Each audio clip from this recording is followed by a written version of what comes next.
सीमांत क्षेत्र धारचूला के खोतिला गांव को काली नदी धीरे धीरे निगल रही है। पिछले साल भी काली नदी ने पल भर में ही यहाँ के 50 से ज्यादा परिवारों को बेघर कर दिया था। तो वहीं इस साल भी काली नदी के जलस्तर में बढ़ोतरी होते ही नदी इस गांव की जमीन लगातार काट रही है और एक घर को भी अपने आवेश में लिया है। साथ ही अन्य 6 घरों को खतरा बना हुआ है। अभी तक इस गांव का 70 मीटर हिस्सा नदी में समा चुका है और यहाँ के लोग खौफ के साए में ही जी रहे हैं। समय रहते खोतिला को बचाने के प्रयास करने काफी जरूरी है, नहीं तो वह समय दूर नहीं जब खोतिला गांव इतिहास का हिस्सा बन जाए। खोतिला गांव काली नदी के किनारे नेपाल बॉर्डर से लगा गांव है और नेपाल की तरफ से आए मलबे के कारण काली नदी का प्रवाह खोतिला गांव की ओर बढ़ रहा है, जिससे यहां लगातार भूकटाव देखने को मिलता है। खोतिला गांव में खतरे को लेकर जब जिलाधिकारी रीना जोशी से सवाल किया गया तो उन्होंने बताया कि खोतिला गांव में नेपाल के बहने वाले नाले की वजह से खतरा बना हुआ है।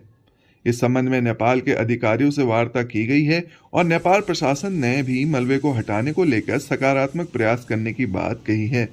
खोतिला में पिछले 2 दिन पहले एक घटना हुई थी, उसमें काली रिवर में पानी बढ़ने की वजह से उसमें कुछ एक घर गिर गया था और अभी 3-4 घर हैं जो अभी खतरे के ऊपर खतरा आया उनमें। उसमें एक मेन समस्या ये आ रही थी कि सामने लचकू नाला है, उसके कुछ मलबा पड़ा हुआ है, तो उसको भी हम लोगों ने हमारे जो अपनी जो चिंताएं हैं उनको मैडम के सामने रखी है, तो उन्होंने भी आश्वासन दिया है कि उसमें हम लोग के साथ पूरा कोऑपरेट करेंगे।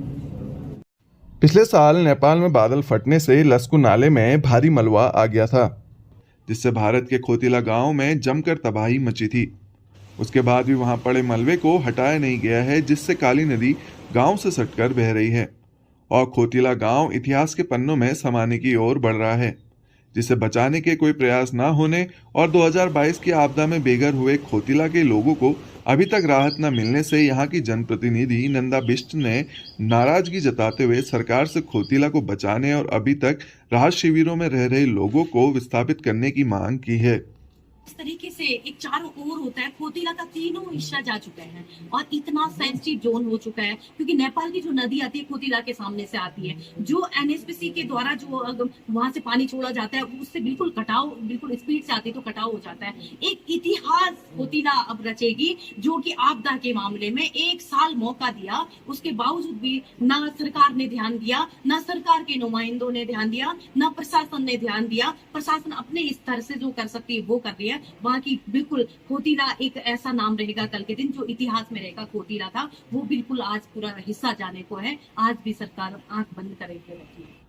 पिथौरागढ़ से हिमांशु जोशी, लोकल 18 उत्तराखंड के लिए।